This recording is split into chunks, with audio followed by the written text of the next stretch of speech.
Assalamualaikum warahmatullahi wabarakatuh. Berikut ini akan dijelaskan cara menentukan periode dan golongan dari konfigurasi elektron mekanika kuantum. Nah, untuk menentukan periode, kamu cukup lihat angka di depan S yang paling besar.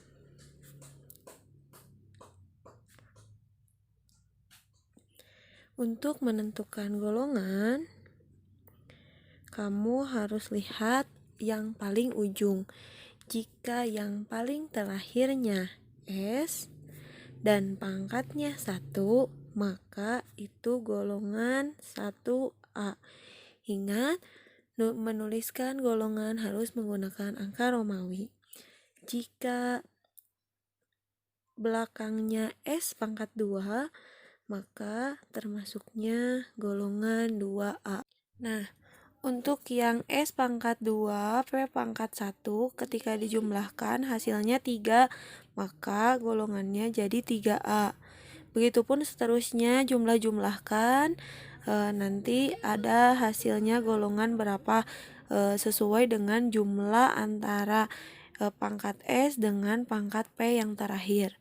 Nah, ketika ujungnya D, maka kamu jumlahkan antara pangkat D dengan pangkat S.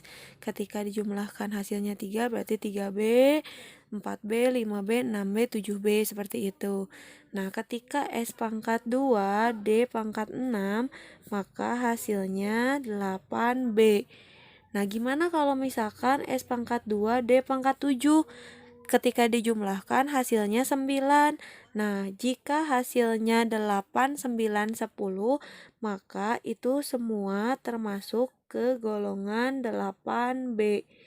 Nah, seperti ini. Jadi, ketika dijumlahkan hasilnya 8, ketika dijumlahkan hasilnya 9, dan ketika dijumlahkan hasilnya 10, ketiganya termasuk ke golongan 8B. D belum selesai, D kan sampai 10 maksimumnya. Bagaimana kalau S pangkat 2, D pangkat 9? Berarti jumlahnya 11. Jika jumlahnya 11, maka termasuk golongan 1B. Dan bagaimana kalau jumlahnya 12? S pangkat 2, D pangkat 10, itu termasuknya golongan 2B. Jadi ada pengecualian untuk yang subkulitnya D. Begitu, mohon diingat. Kita akan coba aplikasikan pada konfigurasi elektron. Misalkan contohnya adalah ada 12 mg. Pertama yang harus kamu lakukan adalah buat konfigurasi elektronnya.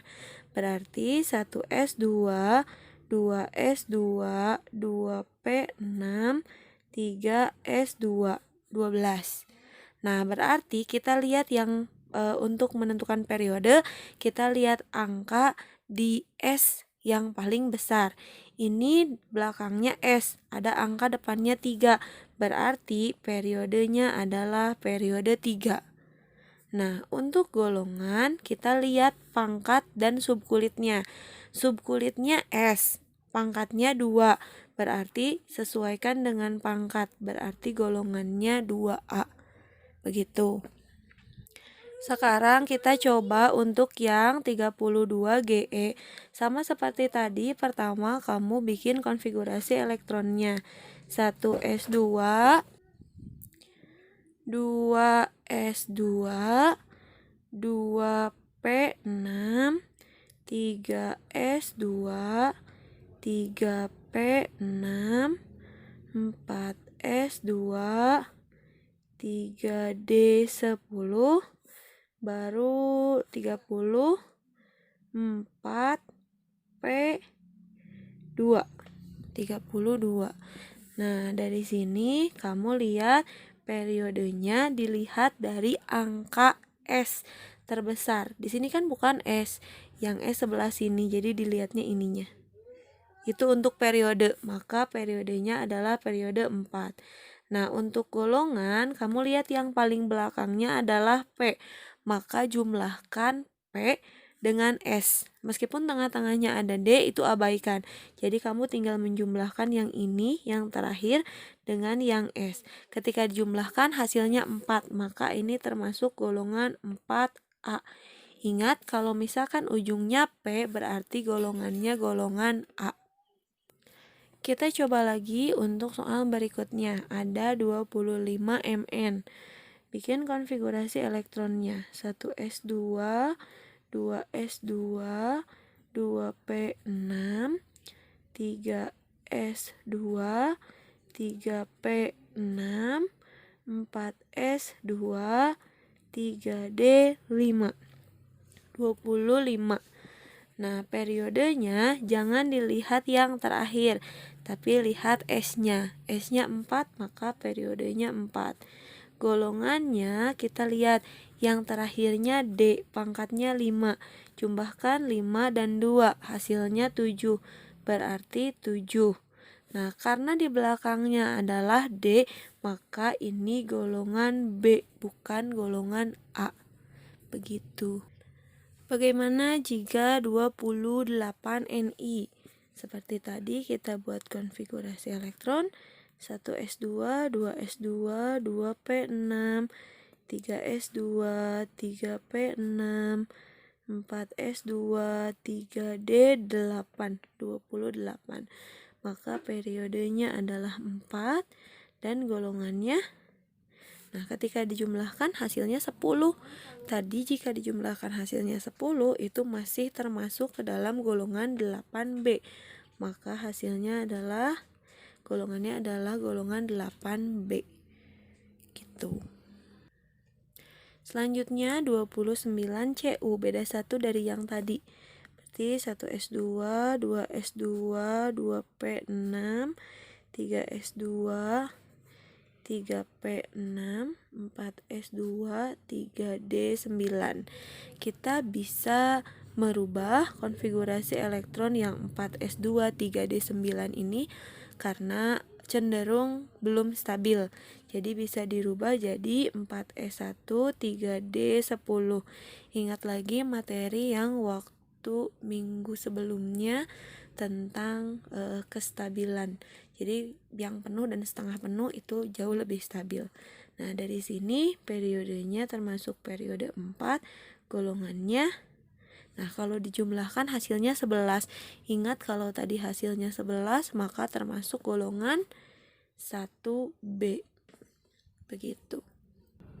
Sekarang kita coba yang 59 PR. 1s2, 2s2, 2p6, 3s2, 3p6, 4s2, 3d10, 4p6, 5s2,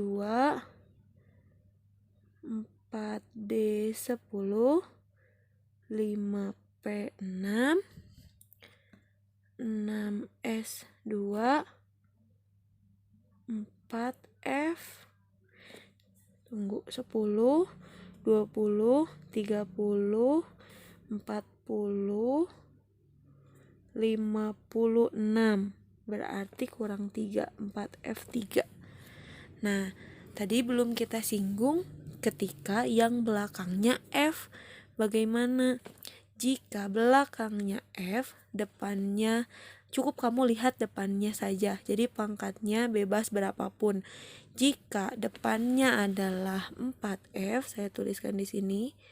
Jika depannya 4F, maka golongan lantanida. Mau pangkatnya berapapun. Dan jika di depannya 5F, itu golongan aktinida. Jadi kalau yang belakangnya seperti ini 4F pangkat 3, periodenya sama seperti tadi, kita lihat angka S yang paling besar 6 dan golongannya cukup kamu tulis lantanida. Begitu juga ketika nanti kamu menemukan belakangnya 5F, pangkatnya bebas mau berapapun, tapi golongannya termasuk golongan aktinida. Nah, sekian penjelasan tentang cara menentukan periode dan golongan dengan menggunakan mekanika kuantum. Mudah-mudahan video ini bermanfaat. Wassalamualaikum warahmatullahi wabarakatuh.